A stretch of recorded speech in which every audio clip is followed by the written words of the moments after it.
last year was when Nigeria exited recession, and then that same year, MTN Nigeria made 800 billion naira in revenue in this country.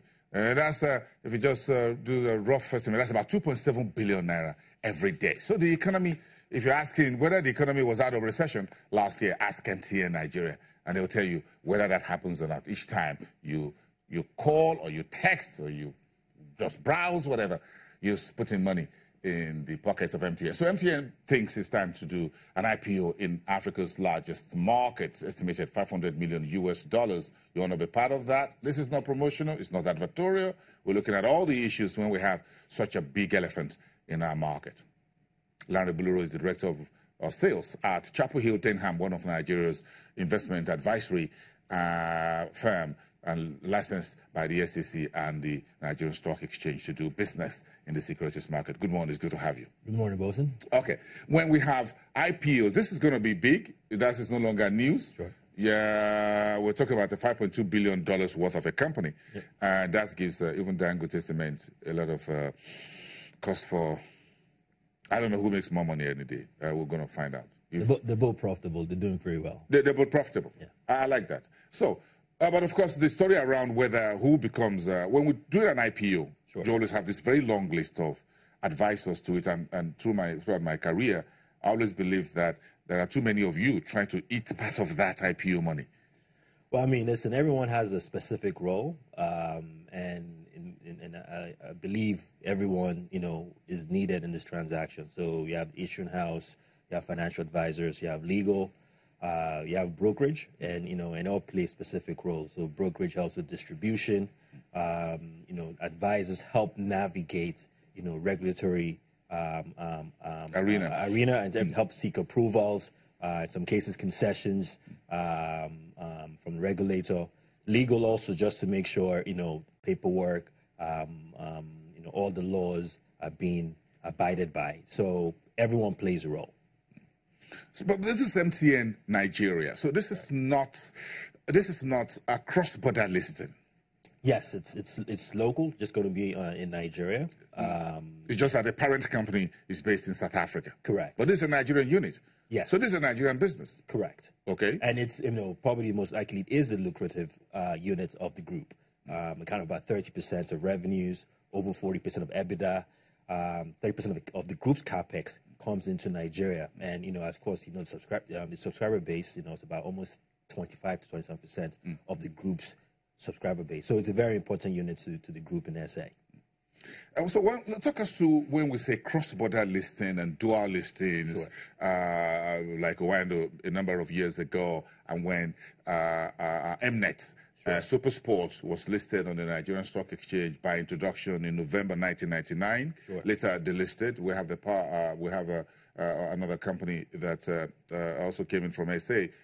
Then we're also trying to see Dangote Cement is talking about, sure, doing a London IPO or London listing, sure, as we have Seplat also, right, Lagos and London as well. So the whole world of financial market is integrated, it's open for everybody, it's for business. Sure. But what are the rules around cross-border financial advisory services, whatever involved? I mean, I think the rules are, country specific, and I think we should probably more focus why. There hasn't been many, and you actually missed out a very successful one, which was Seplat. And key reasons is tapping the capital markets in those regions for capital. There's also in case of say Seplat, there's also a investor base in Europe or in London, and these are people looking for avenues or venues to exit or to, in a way, monetize their investments in those companies. Of course, in Nigeria, if your main source of income or your base of operations is in Nigeria, you have to list in your parent country, and also tap the deep investment pool available in that country. So I think the focus should be more around the rationale why than the rules. I mean, the rules is quite specific to each country. You definitely have to abide. I think what the dual listing for us we find very important too is also the level of disclosure. Is very important, and it is giving a lot of investors an insight to what this company does. Not to say it's negative about it's negative about local markets or the regulator, we've noticed if some of companies listed in, say, the LSE or in the GSE, the level of disclosure, what's required, the corporate governance requirements are quite stringent, and we've learned from that, and we've incorporated all, in those rules and those guidelines in our processes here also locally. Sticking with rules and issues relating to financial advisors, what level of competence are we talking about here when you're doing $500 million transaction? That is big.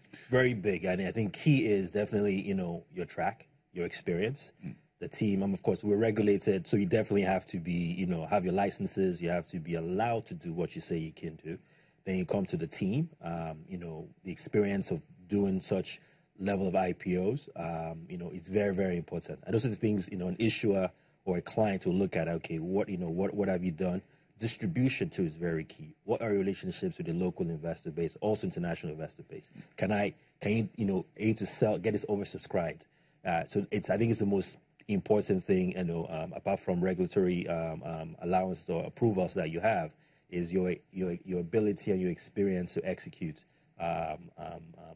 when called. But it's safe to suggest at this point that MTN would want, or MTN would want, MNI's Nigeria unit would want a very good number of outside investors in this IPO. Yes, it's assumed. I mean, they want a very diverse. If I was advising them, I will, have a balanced investor pool, base. It's locally based. It generates a huge amount of his income from locally here in Nigeria. I might lean to have a stronger local, investor base. And when I say local, I'm talking about both institutional and retail. Given the history, I can give you a case study. Safaricom in Kenya, there was, quite substantial base of international investors. And when the market turned, they exited and they left a lot of local investors with a bag. If you have a strong local investor base, they will support you to, come